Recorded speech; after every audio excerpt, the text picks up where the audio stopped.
پاکستان رواں مالی سال کے پہلے 6 ماہ میں IMF کی بڑی شرائط پوری کرنے میں کامیاب رہا۔ وزارت خزانہ کی جانب سے موجودہ مالی سال کے پہلے 6 ماہ کے اخراجات و آمدن کی تفصیلات جاری کی گئی ہیں، جس کے مطابق پاکستان پہلے 6 ماہ میں IMF کی بڑی شرائط پوری کرنے میں کامیاب رہا۔ رپورٹ کے مطابق 2900 ارب روپے کے ہدف کے مقابلے میں پرائمری سرپلس 3600 ارب روپے تک پہنچ گیا۔ چاروں صوبوں نے 750 ارب ہدف کے مقابلے 776 ارب سرپلس بجٹ دیا۔ صوبوں نے 376 ارب ریونیو ہدف کے مقابلے میں 442 ارب ٹیکس جمع کیا۔ وزارت خزانہ کی تفصیلات میں بتایا گیا ہے کہ 6 ماہ میں FBR کو ٹیکس ریونیو میں 384 ارب شارٹ فال کا سامنا ہوا۔ 6009 ارب ہدف کے مقابلے 5624 ارب روپے ٹیکس جمع کیا گیا۔ تاہم کے زرعی آمدن پر ٹیکس پر عمل درآمد سے ریونیو میں مزید اضافہ متوقع ہے۔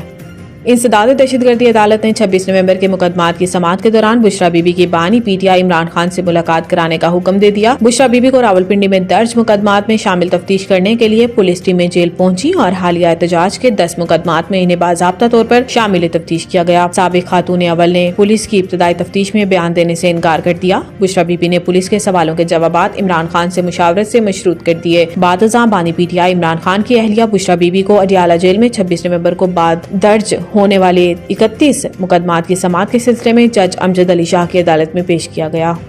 وزیر اطلاعات پنجاب عظما بخاری نے کہا ہے کہ ثوابی کے جلسے میں زہریلی تقریروں کے سوا کچھ نہیں ہوگا۔ خیبر پختونخوا کی عوام کو 12 سال میں صرف فتنہ اور فساد ملا ہے۔ لاہور میں پریس کانفرنس کرتے ہوئے صوبائی وزیر عظما بخاری کا کہنا تھا کہ پاکستان کی عوام آج یوم تعمیر اور ترقی منا رہے ہیں، دوسری طرف سیاسی ٹولہ یوم سیاہ منا رہا ہے۔ ان کے پاس سوائے رونے دھونے کے اور کچھ نہیں۔ انہوں نے کہا کہ کچھ سال پہلے اداروں کے خلاف سازشیں کی جا رہی تھی، مخالفین کو سیاسی انتقام کا نشانہ بنایا جا رہا تھا۔ پنجاب میں مریم نواز کی حکومت بننے سے عوام کو ریلیف ملا، پنجاب کے بچوں کو اسکالرشپس دی گئی، بجلی بلوں میں ریلیف دیا گیا، خدمت کارڈ جیسی سہولت ملی، پنجاب کی اقلیتوں کے لیے مینورٹی کارڈ متعارف کرایا گیا۔